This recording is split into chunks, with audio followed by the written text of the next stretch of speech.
Chapter 1. You are not your mind. Enlightenment. What is that? A beggar had been sitting by the side of a road for over 30 years. One day a stranger walked by. "Spare some change," mumbled the beggar, mechanically holding out his old baseball cap. "I have nothing to give you," said the stranger. Then he asked, "What's that you're sitting on?" "Nothing," replied the beggar, "just an old box. I've been sitting on it for as long as I can remember." "Ever looked inside?" asked the stranger. "No," said the beggar. "What's the point? There's nothing in there." "Have a look inside," insisted the stranger. The beggar managed to pry open the lid. With astonishment, disbelief, and elation, he saw that the box was filled with gold. "I am that stranger who has nothing to give you, and who is telling you to look inside. Not inside any box, as in the parable, but somewhere even closer, inside yourself." "But I'm not a beggar," I can hear you say. Those who have not found their true wealth, which is the radiant joy of being and the deep, unshakable peace that comes with it, are beggars, even if they have great material wealth. They are looking outside for scraps of pleasure or fulfillment, for validation, security, or love, while they have a treasure within that not only includes all those things, but is infinitely greater than anything the world can offer. The word enlightenment conjures up the idea of some superhuman accomplishment, and the ego likes to keep it that way. But it is simply your natural state of felt oneness with being. It is a state of connectedness with something immeasurable and indestructible. Something that, almost paradoxically, is essentially you and yet is much greater than you. It is finding your true nature beyond name and form. The inability to feel this connectedness gives rise to the illusion of separation from yourself and from the world around you. You then perceive yourself, consciously or unconsciously, as an isolated fragment. Fear arises, and conflict within and without becomes the norm. I love the Buddha's simple definition of enlightenment as the end of suffering. There's nothing superhuman in that, is there? Of course, as a definition, it is incomplete. It only tells you what enlightenment is not: no suffering. But what's left when there's no more suffering? The Buddha is silent on that, and his silence implies that you will have to find out for yourself. He uses a negative definition so that the mind cannot make it into something to believe in, or into a superhuman accomplishment, a goal that is impossible for you to attain. Despite this precaution, the majority of Buddhists still believe that enlightenment is for the Buddha, not for them, at least not in this lifetime. You used the word being. Can you explain what you mean by that? Being is the eternal, ever-present one life beyond the myriad forms of life that are subject to birth and death. However, being is not only beyond, but also deep within every form, as its innermost, invisible and indestructible essence. This means that it is accessible to you now as your own deepest self, your true nature. But don't seek to grasp it with your mind. Don't try to understand it. You can know it only when the mind is still. When you are present, when your attention is fully and intensely in the now, being can be felt, but it can never be understood mentally.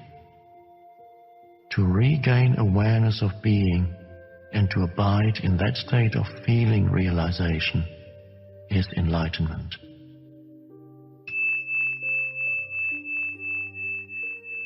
When you say being, are you talking about God? If you are, then why don't you say it? The word God has become empty of meaning through thousands of years of misuse. I use it sometimes, but I do so sparingly. By misuse, I mean that people who have never even glimpsed the realm of the sacred, the infinite vastness behind that word, use it with great conviction, as if they knew what they are talking about. Or they argue against it, as if they knew what it is that they are denying. This misuse gives rise to absurd beliefs, assertions, and egoic delusions such as, my or our God is the only true God, and your God is false, or Nietzsche's famous statement, God is dead. The word God has become a closed concept. The moment the word is uttered, a mental image is created. No longer perhaps of an old man with a white beard, but still a mental representation of someone or something outside you. And, yes, almost inevitably, a male someone or something. Neither God nor being nor any other word can define or explain the ineffable reality behind that word. So the only important question is whether the word is a help or a hindrance in enabling you to experience that toward which it points. Does it point beyond itself to that transcendental reality, or does it lend itself too easily to becoming no more than an idea in your head that you believe in, a mental idol? The word being explains nothing, but nor does God. Being, however, has the advantage that it is an open concept. It does not reduce the infinite invisible to a finite entity. It is impossible to form a mental image of it. Nobody can claim exclusive possession of being. It is your very essence, and it is immediately accessible to you as the feeling of your own presence, the realization, I am, that is prior to I am this or I am that. So it is only a small step from the word being to the experience of being. What is the greatest obstacle to experiencing this reality? Identification with your mind, which causes thought to become compulsive. Not to be able to stop thinking is a dreadful affliction, but we don't realize this because almost everybody is suffering from it, so it is considered normal. This incessant mental noise prevents you from finding that realm of inner stillness that is inseparable from being. It also creates a false, mind-made self that casts a shadow of fear and suffering. We will look at all that in more detail later. The philosopher Descartes believed that he had found the most fundamental truth when he made his famous statement, I think, therefore I am. He had, in fact, given expression to the most basic error, to equate thinking with being and identity with thinking. The compulsive thinker, which means almost everyone, lives in a state of apparent separateness, in an insanely complex world of continuous problems and conflict, a world that reflects the ever-increasing fragmentation of the mind. Enlightenment is a state of wholeness, of being at one, and therefore at peace. At one with life in its manifested aspect, the world, as well as with your deepest self and life unmanifested. At one with being. Enlightenment is not only the end of suffering and of continuous conflict within and without, but also the end of the dreadful enslavement to incessant thinking. What an incredible liberation this is. Identification with your mind creates an opaque screen of concepts, labels, images, words, judgments, and definitions that blocks all true relationship. It comes between you and yourself, between you and your fellow man and woman, between you and nature, between you and God. It is this screen of thought that creates the illusion of separateness, the illusion that there is you and a totally separate other. You then forget the essential fact that, underneath the level of physical appearances and separate forms, you are one with all that is. By forget, I mean that you can no longer feel this oneness as self-evident reality. You may believe it to be true, but you no longer know it to be true. A belief may be comforting. Only through your own experience, however, does it become liberating. Thinking has become a disease. Disease happens when things get out of balance. For example, there's nothing wrong with cells dividing and multiplying in the body. But when this process continues in disregard of the total organism, cells proliferate and we have disease. The mind is a superb instrument if used rightly. Used wrongly, however, it becomes very destructive. To put it more accurately, it is not so much that you use your mind wrongly. You usually don't use it at all. It uses you. This is the disease. You believe that you are your mind. This is the delusion. The instrument has taken you over. I don't quite agree. It is true that I do a lot of aimless thinking, like most people, but I can still choose to use my mind to get and accomplish things, and I do that all the time. Just because you can solve a crossword puzzle or build an atom bomb doesn't mean that you use your mind. Just as dogs love to chew bones, the mind loves to get its teeth into problems. That's why it does crossword puzzles and builds atom bombs. You have no interest in either. Let me ask you this. Can you be free of your mind whenever you want to? Have you found the off button? You mean stop thinking altogether? No, I can't, except maybe for a moment or two. Then the mind is using you. You are unconsciously identified with it, so you don't even know that you are its slave. It's almost as if you were possessed without knowing it, and so you take the possessing entity to be yourself. The beginning of freedom is the realization that you are not the possessing entity, the thinker. Knowing this enables you to observe the entity. The moment you start watching the thinker, a higher level of consciousness becomes activated.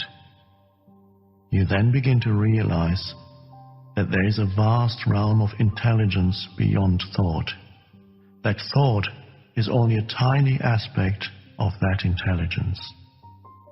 You also realize that all the things that truly matter, beauty, love, creativity, joy, inner peace, arise from beyond the mind. You begin to awaken.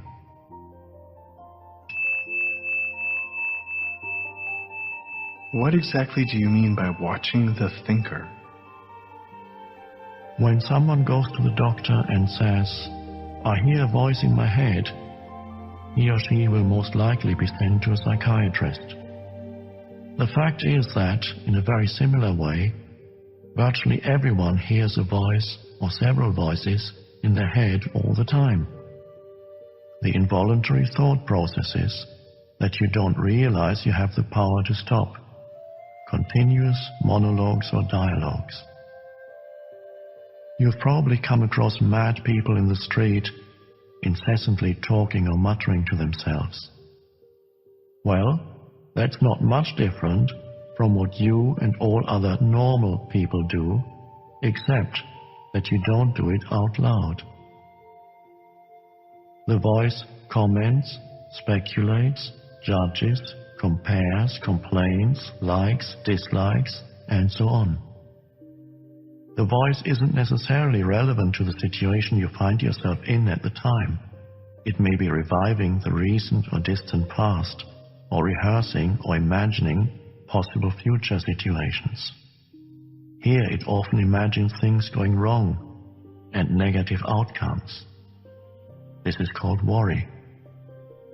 Sometimes this soundtrack is accompanied by visual images or mental movies. Even if the voice is relevant to the situation at hand, it will interpret it in terms of the past. This is because the voice belongs to your conditioned mind, which is the result of all your past history as well as of the collective cultural mindset you inherited. So you see and judge the present through the eyes of the past and get a totally distorted view of it. It is not uncommon for the voice to be a person's own worst enemy. Many people live with a tormentor in their head that continuously attacks and punishes them and drains them of vital energy. It is the cause of untold misery and unhappiness, as well as of disease. The good news is that you can free yourself from your mind. This is the only true liberation. You can take the first step right now. Start listening to the voice in your head as often as you can. Pay particular attention to any repetitive thought patterns. Those old gramophone records that have been playing in your head perhaps for many years. This is what I mean by watching the thinker, which is another way of saying, listen to the voice in your head, be there as the witnessing presence. When you listen to that voice, listen to it impartially.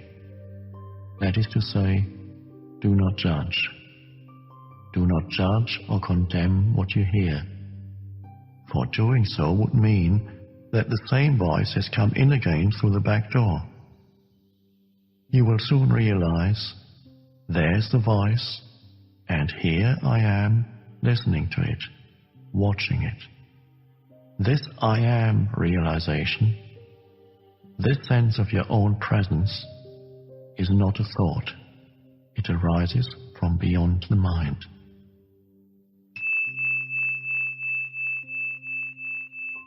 So, when you listen to a thought, you are aware not only of the thought, but also of yourself as the witness of the thought. A new dimension of consciousness has come in. As you listen to the thought, you feel a conscious presence, your deeper self, behind or underneath the thought, as it were.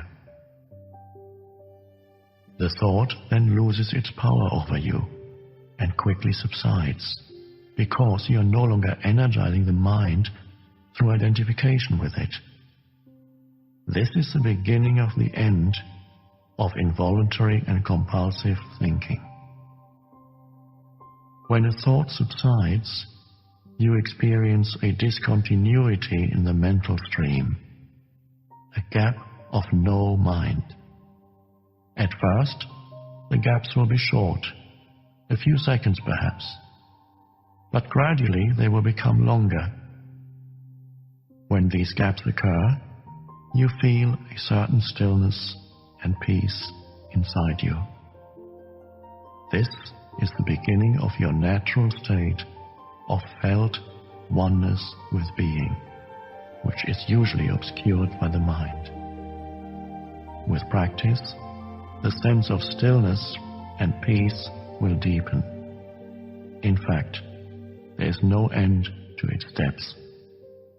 You will also feel a subtle emanation of joy arising from deep within, the joy of being.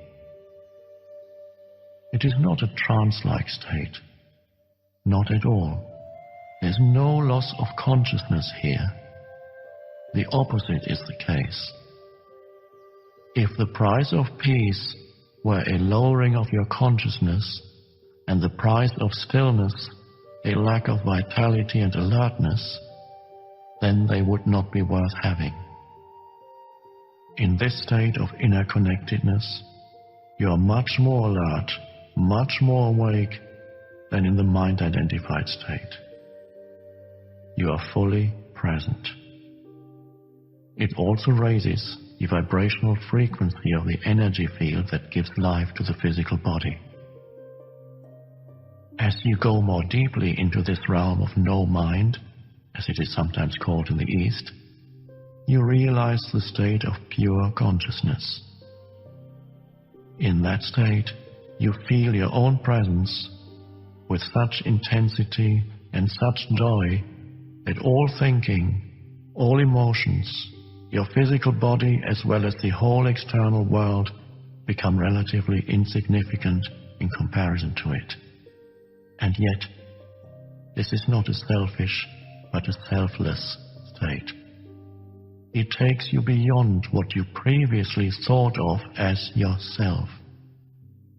That presence is essentially you, and at the same time, inconceivably greater than you. What I'm trying to convey here may sound paradoxical or even contradictory, but there's no other way that I can express it.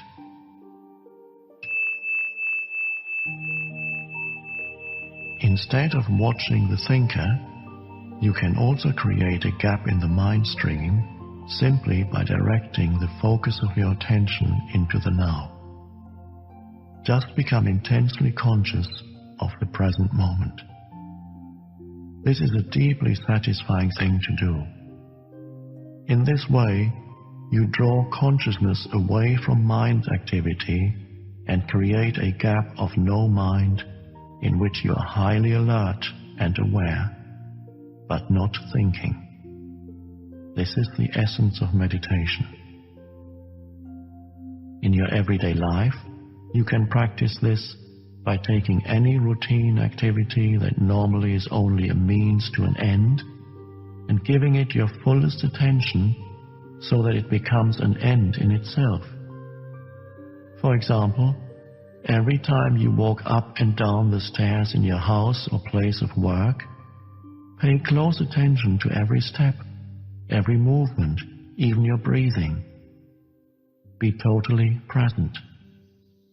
Or when you wash your hands, pay attention to all the sense perceptions associated with the activity, the sound and feel of the water, the movement of your hands, the scent of the soap, and so on. Or when you get into your car, after you close the door, pause for a few seconds and observe the flow of your breath. Become aware of a silent but powerful sense of presence. There's one certain criterion by which you can measure your success in this practice: the degree of peace that you feel within.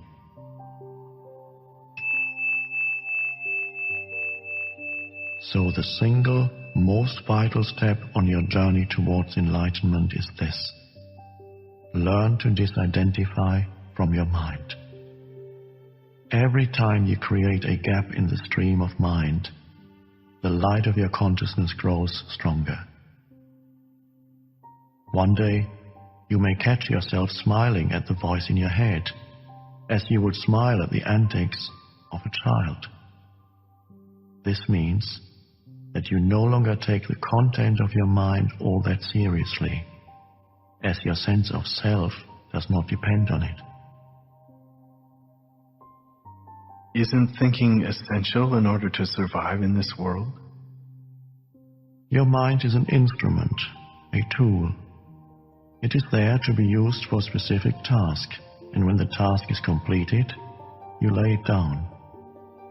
As it is, I would say about 80 to 90% of most people's thinking is not only repetitive and useless, but because of its dysfunctional and often negative nature, much of it is also harmful. Observe your mind and you will find this to be true. It causes a serious leakage of vital energy. This kind of compulsive thinking is actually an addiction. What characterizes an addiction? Quite simply this: you no longer feel that you have the choice to stop. It seems stronger than you. It also gives you a false sense of pleasure, pleasure that invariably turns into pain. Why should we be addicted to thinking? Because you identified with it, which means that you derive your sense of self from the content and activity of your mind. Because you believe that you would cease to be if you stopped thinking. As you grow up, you form a mental image of who you are, based on your personal and cultural conditioning. We may call this phantom self the ego. It consists of mind activity and can only be kept going through constant thinking. The term ego means different things to different people, but when I use it here, it means a false self, created by unconscious identification with the mind. To the ego, the present moment hardly exists. Only past and future are considered important. This total reversal of the truth accounts for the fact that in the ego mode the mind is so dysfunctional. It is always concerned with keeping the past alive, because without it, who are you? It constantly projects itself into the future to ensure its continued survival and to seek some kind of release or fulfillment there. It says, one day, when this, that, the other happens, I'm going to be okay, happy, at peace. Even when the ego seems to be concerned with the present, it is not the present that it sees. It misperceives it completely because it looks at it through the eyes of the past. Or it reduces the present to a means to an end that always lies in the mind-projected future. Observe your mind and you will see that this is how it works. The present moment holds the key to liberation, but you cannot find the present moment as long as you are your mind. I don't want to lose my ability to analyze and discriminate. I wouldn't mind learning to think more clearly in a more focused way, but I don't want to lose my mind. The gift of thought is the most precious thing we have. Without it, we would be just another species of animal. The predominance of mind is no more than a stage in the evolution of consciousness. We need to go on to the next stage now as a matter of urgency. Otherwise, we will be destroyed by the mind which has grown into a monster. I will talk about this in more detail later. Thinking and consciousness are not synonymous. Thinking is only a small aspect of consciousness. Thought cannot exist without consciousness, but consciousness does not need thought.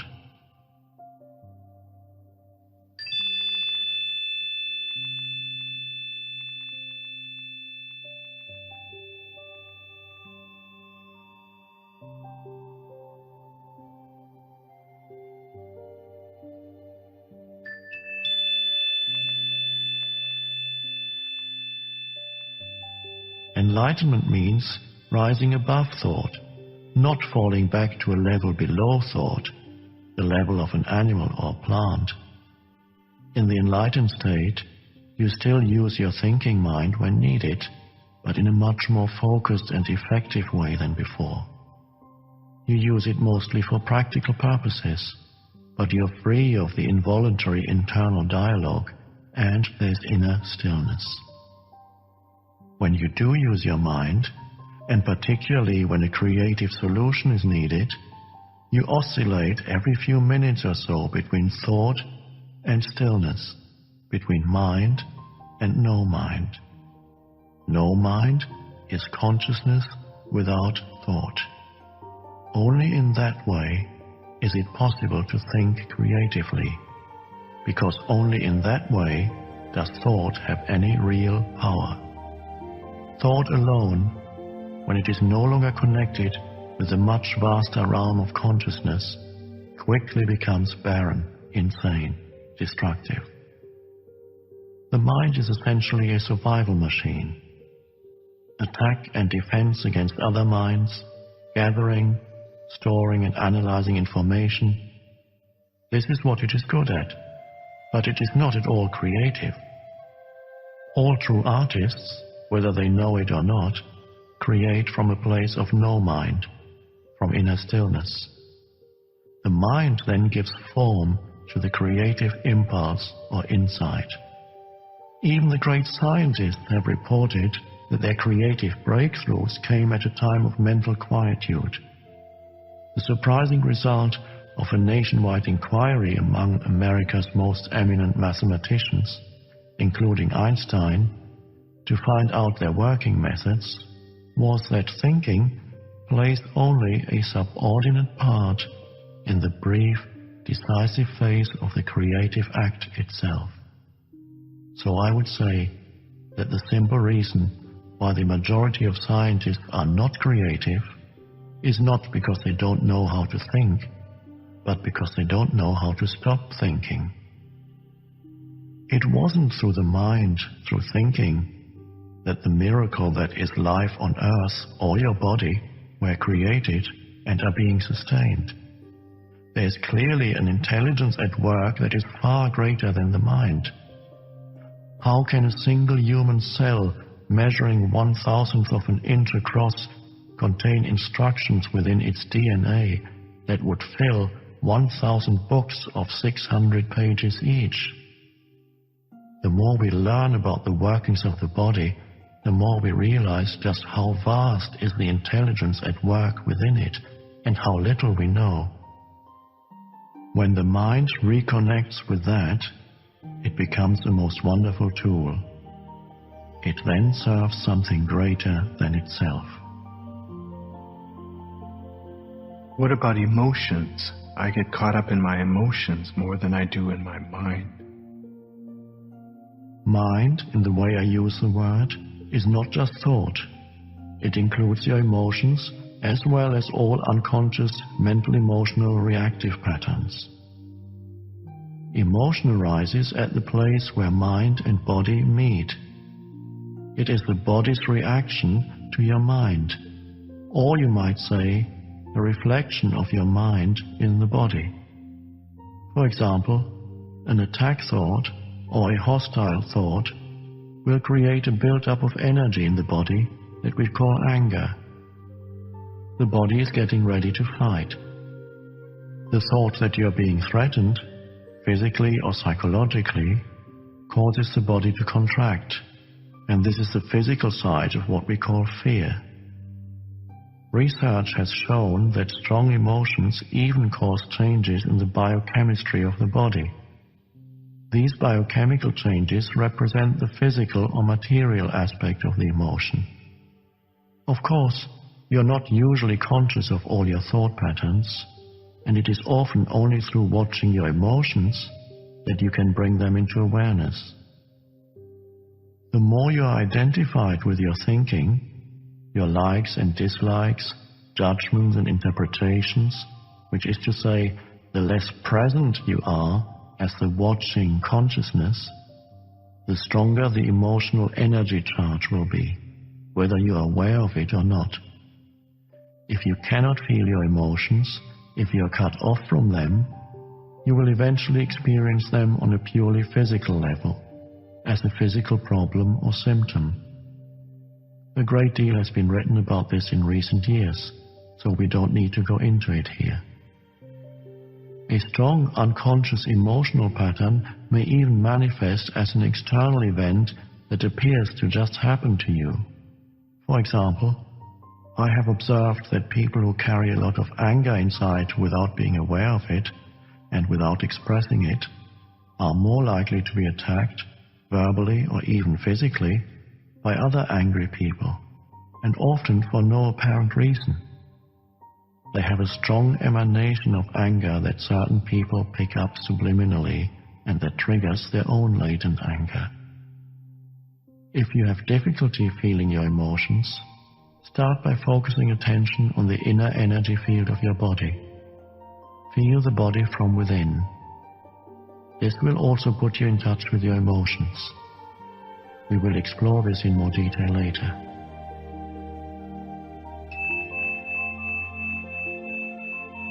You say that an emotion is the mind's reflection in the body, but sometimes there is a conflict between the two. The mind says no, while the emotion says yes, or the other way around. If you really want to know your mind, the body will always give you a truthful reflection, so look at the emotion, or rather, feel it in your body. If there's an apparent conflict between them, the thought will be the lie, the emotion will be the truth. Not the ultimate truth of who you are, but the relative truth of your state of mind at that time. Conflict between surface thoughts and unconscious mental processes is certainly common. You may not yet be able to bring your unconscious mind activity into awareness as thoughts, but it will always be reflected in the body as an emotion, and of this you can become aware. To watch an emotion in this way is basically the same as listening to or watching a thought, which I described earlier.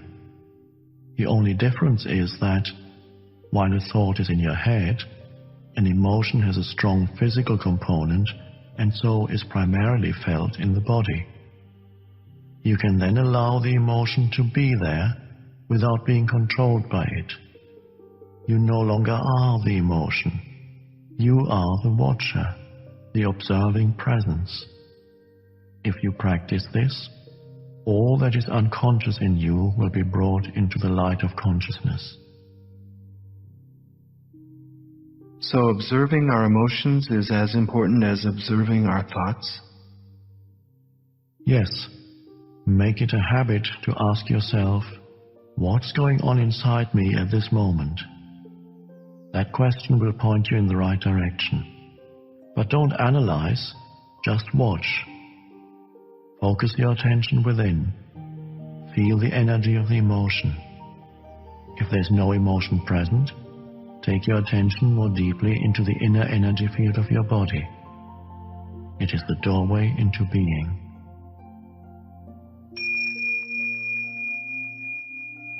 An emotion usually represents an amplified and energized thought pattern, and because of its often overpowering energetic charge, it is not easy initially to stay present enough to be able to watch it. It wants to take you over, and it usually succeeds, unless there's enough presence in you. If you are pulled into unconscious identification with the emotion through lack of presence, which is normal, the emotion temporarily becomes you. Often a vicious circle builds up between your thinking and the emotion. They feed each other. The thought pattern creates a magnified reflection of itself in the form of an emotion, and the vibrational frequency of the emotion keeps feeding the original thought pattern. By dwelling mentally on the situation, event, or person that is the perceived cause of the emotion, the thought feeds energy to the emotion, which in turn energizes the thought pattern, and so on. Basically, all emotions are modifications of one primordial, undifferentiated emotion that has its origin in the loss of awareness of who you are beyond name and form. Because of its undifferentiated nature, it is hard to find a name that precisely describes this emotion. Fear comes close, but apart from a continuous sense of threat, it also includes a deep sense of abandonment and incompleteness. It may be best to use a term that is as undifferentiated as that basic emotion, and simply call it pain. One of the main tasks of the mind is to fight or remove that emotional pain, which is one of the reasons for its incessant activity. But all it can ever achieve is to cover it up temporarily. In fact, the harder the mind struggles to get rid of the pain, the greater the pain. The mind can never find the solution, nor can it afford to allow you to find the solution, because it is itself an intrinsic part of the problem. Imagine a chief of police trying to find an arsonist when the arsonist is the chief of police. You will not be free of that pain until you cease to derive your sense of self from identification with the mind, which is to say, from ego. The mind is then toppled from its place of power, and being reveals itself as your true nature. Yes, I know what you're going to ask. I was going to ask, what about positive emotions such as love and joy? They are inseparable from your natural state of inner connectedness with being. Glimpses of love and joy or brief moments of deep peace are possible whenever a gap occurs in the stream of thought. For most people, such gaps happen rarely and only accidentally, in moments when the mind is rendered speechless, sometimes triggered by great beauty, extreme physical exertion, or even great danger. Suddenly, there's inner stillness. And within that stillness, there's a subtle but intense joy. There's love. There's peace. Usually, such moments are short-lived, as the mind quickly resumes its noise-making activity that we call thinking. Love, joy, and peace cannot flourish until you have freed yourself from mind dominance. But they are not what I would call emotions. They lie beyond the emotions, on a much deeper level. So you need to become fully conscious of your emotions and be able to feel them before you can feel that which lies beyond them. Emotion literally means disturbance. The word comes from the Latin emovere, meaning to disturb. Love, joy, and peace are deep states of being, or rather, three aspects of the state of inner connectedness with being. As such, they have no opposite. This is because they arise from beyond the mind. Emotions, on the other hand, being part of the dualistic mind, are subject to the law of opposites. This simply means that you cannot have good without bad. So in the unenlightened, mind-identified condition, what is sometimes wrongly called joy is the usually short-lived pleasure side of the continuously alternating pain-pleasure cycle. Pleasure is always derived from something outside you, whereas joy arises from within. The very thing that gives you pleasure today will give you pain tomorrow, or it will leave you, so its absence will give you pain. And what is often referred to as love may be pleasurable and exciting for a while, but it is an addictive clinging, an extremely needy condition that can turn into its opposite at the flick of a switch. Many love relationships, after the initial euphoria has passed, actually oscillate between love and hate, attraction and attack. Real love doesn't make you suffer. How could it? It doesn't suddenly turn into hate, nor does real joy turn into pain. As I said, even before you are enlightened, before you have freed yourself from your mind, You may get glimpses of true joy, true love, or of a deep inner peace, still but vibrantly alive.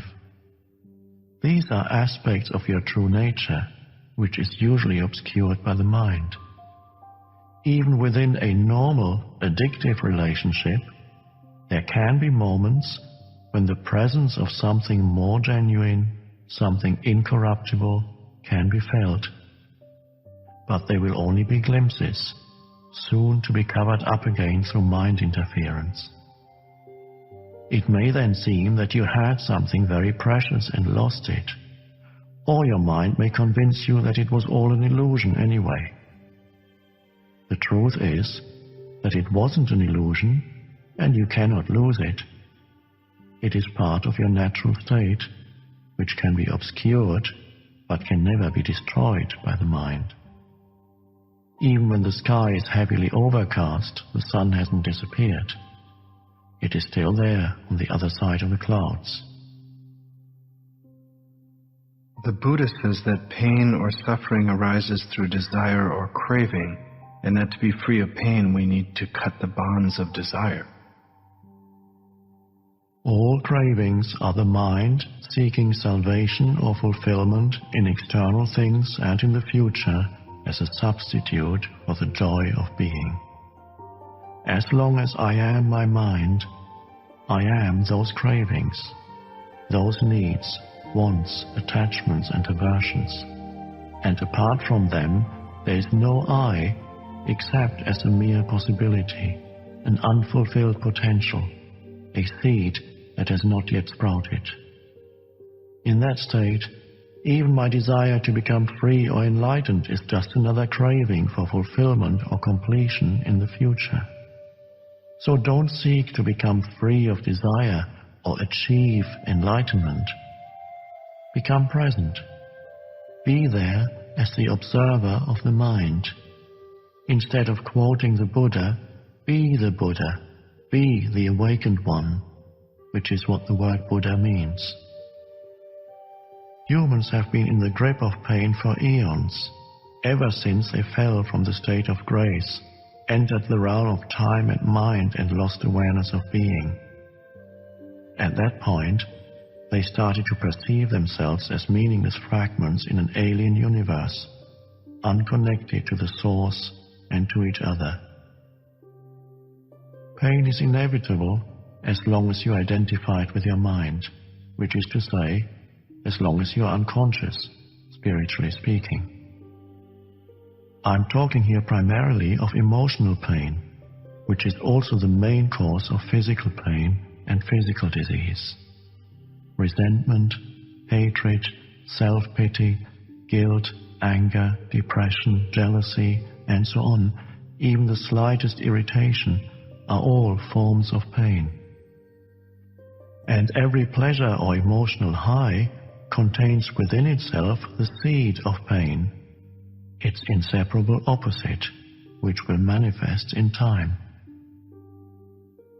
Anybody who has ever taken drugs to get high will know that the high eventually turns into a low, that the pleasure turns into some form of pain.